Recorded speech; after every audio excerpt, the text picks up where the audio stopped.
Faiz himself was part of like the youth football structure in Kedah growing up, and I'm pretty sure anyone growing up playing football would grow up with the aspiration of at some point making a career out of it, right? But in your case, you were not exactly part of an academy, because within an academy, they would cultivate that mindset you're training to become pros.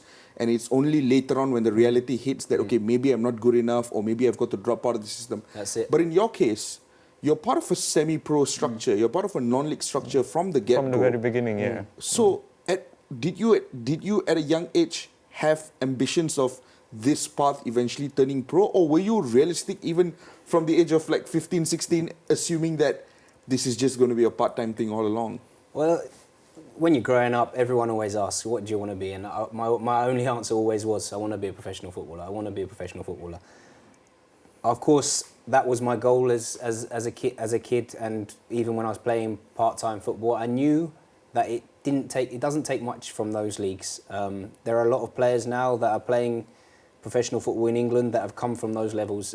It takes 1 or 2 good seasons of scoring a few goals, and the scouts are definitely watching players at that level. So I always had aspirations to become a footballer, but I guess I felt like I was running out of time, and the longer it went on, you sort of fall out of love with it. You feel like it's never going to happen. So yeah, as I got older, I guess they sort of dwindled a bit, but 18, 19, it's still what I wanted to do. I just knew that I needed to have a couple of good seasons.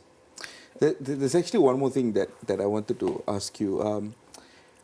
Me and Faiz watch these videos a lot, right? On Twitter and on Instagram, highlight reels from non-league games in the UK. Yeah. Look, we hear the term non-league a lot. We hear it a lot. But you're the only one here that has actual experience of playing on those pitches, turning up for those training sessions, being a part of those dressing rooms, being a part of those clubs, those communities. So what I think me and Faiz would like you to do is help us build a picture, paint a picture of what exactly is non-league football in the UK like. Okay. Well, for me, because some of the goals are insane, you know. For me, it was my level of non-league football was bordering on becoming professional. So it's only, for people that don't know, in England, it was only about a league or 2 away from being professional. So if you get promoted from the league I was in, you'd go into the conference, which a lot of clubs are full-time. So there's a lot of steps down from where I was. It's still non-league, but it wasn't the sort of non-league that people might be thinking, where you see these really awful pitches, there's a lot of overweight players and stuff like that. It was still a very decent level, but it's nothing compared to being a professional. Of course, you normally only train 2 times a week. The pitches aren't great. There's no training facilities. People are turning up after a whole day's work, and you're coming to train, and then you're going back. And if you've got an away game, for instance, that's 4 or 5 hours away. You're getting home at 3 o'clock in the morning with a job to start at 7 o'clock, 8 o'clock in the morning. So it's not easy, and you can definitely say that people are doing it. They must enjoy their football, because it's not an easy. It definitely wasn't easy. But yeah, like I say, there's some great players that are playing non-league in England. A lot of players that I know, and some have gone on to make it at a very high level. So that's where a lot of, you'd be surprised, but that's where quite a lot of the professionals have come from at some point in their career. Another question on the non-league. Non-league, yeah.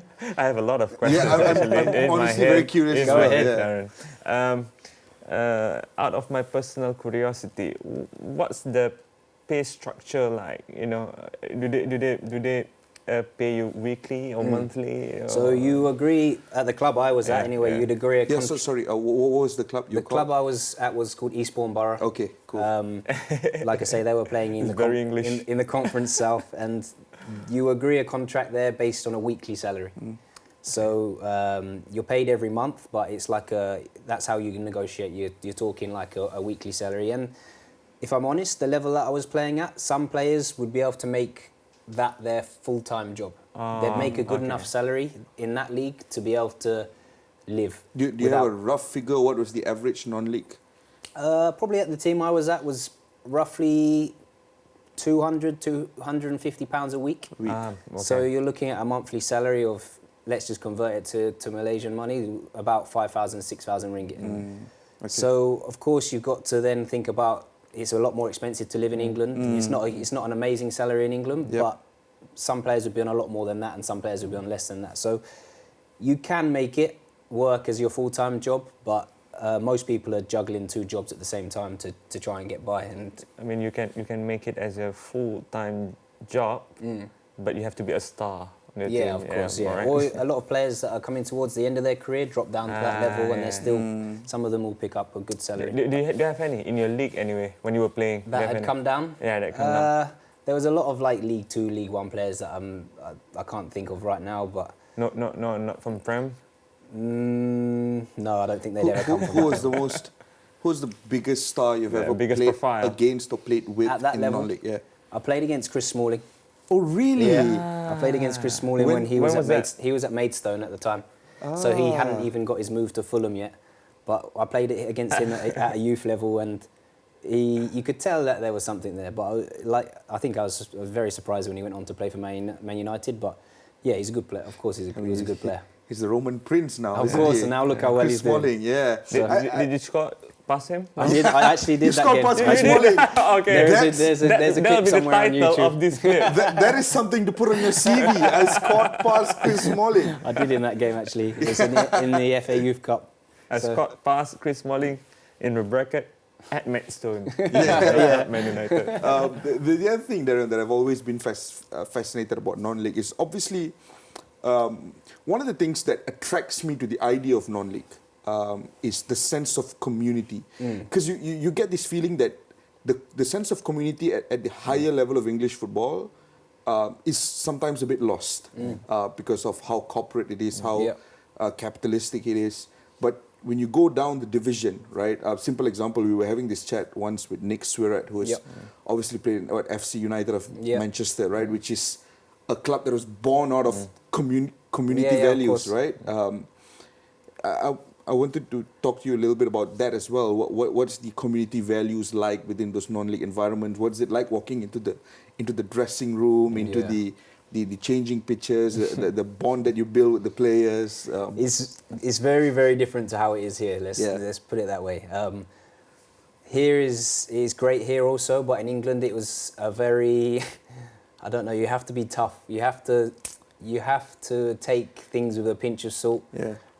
And if you don't, then you're the one that's going to get picked on constantly. There's a very the English word for it is banter is through the roof in an English. Super aggressive. Yeah, in an English changing room, and you've got to be tough because there's some things and that I've seen over the years in English football that if it happened here, it just people wouldn't know what to do with themselves. So there is that the whole thing in English football, especially non-league, is the banter, the level of banter is very high. So you have to sort of you have to be very tough. The other thing we noticed, Darren, is that while you were playing non-league, I mean, you yourself alluded to it just now. You said you were juggling 2 jobs, right? You had a job in a psychiatric hospital. Yeah. Part of the NHS, I'm presuming. Yeah. What was that like?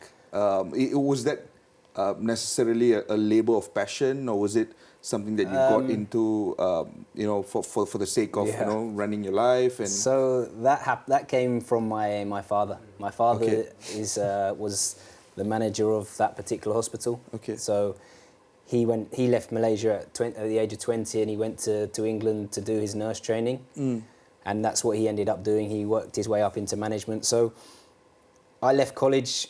Again, still trying to pursue football, not wanting to stop football and go on to further education. I still wanted to try, and I sort of fell into that job, I guess, through my father. It wasn't, I'll be honest, it wasn't something that I was particularly passionate about. A very rewarding job at times, but again, it was a very difficult job. Tough physically, tough mentally. But at the time, it was one of the only jobs around that did 12-hour days. So I would do 3 12-hour days a week, and it would leave me with 4 days off a week, so I could fit my part-time football around. Anything else is a 9 to 5 job, which is very difficult if you've got away games, if you've got training in the evenings. So it was almost the only thing that I could do to keep going with my football. So I kept going for 3 years doing that full time and trying to play football. And like I say, I was close to packing it in and then saying, let me find a job that I actually want to do that will help me, like a proper job really, one that I'm. How many years was that? You in NHS? I guess I started there part time, but full time working in the NHS probably 3 or 4 years. 3 to 4 years. That's that's quite a bit. Like, what were the things that you generally did? So it was working with a lot of people. Well, people with psychiatric problems. Okay. So some of them would come from prison, and it was tough. I was there as a support worker. So in England, you don't need qualifications for that. That's something that you don't need to be qualified for, but you're sort of there to help out the nurses as such. So you're doing jobs, taking the patients, helping the patients with anything they need helping with. So, like I say, I saw a lot of. It wasn't an easy job. It was a tough. Saw some difficult things, but I guess it enabled me to do what I love really, and thankfully I kept going and here I am. I mean, I can imagine how difficult it is just hearing the description alone. I mean, me and Faiz are looking at each other. We were like, that's astonishing. Because it's working in a hospital alone is difficult, but you know, when you're helping with patients, it teaches you new things about yourself, right? Things that you never really knew before. And obviously one of the tricky parts about doing that is managing the non-league thing, managing your work, balancing it all together. And in many ways, in multiple interviews, you've also said that you're grateful to have finally come out of that system and to be able to play football as your full-time profession. But looking back, just to wrap up the whole non-league discussion, looking back at your time in the non-league, what is your most favorite part about that non-league experience, and what is the one thing about the non-league experience that you miss? I think, like we touched on briefly, the camaraderie, the dressing room. The banter. The banter. You make memories at that level that it's just enjoyable to go to. Football, everyone loves to play football. We're all there for a reason, which is to play football. But at the same time, if you spoke to a lot of non-league footballers back home, the very close second is the fact you get to see the boys every day and you have a laugh. So I think in England, that's a huge thing at non-league level. Oh, what a discussion about non-league football. It's still a dream of mine to one day definitely go and catch a non-league game live in the UK. It's quite an experience. Maybe we can go together. Yeah, definitely. Let's plan something.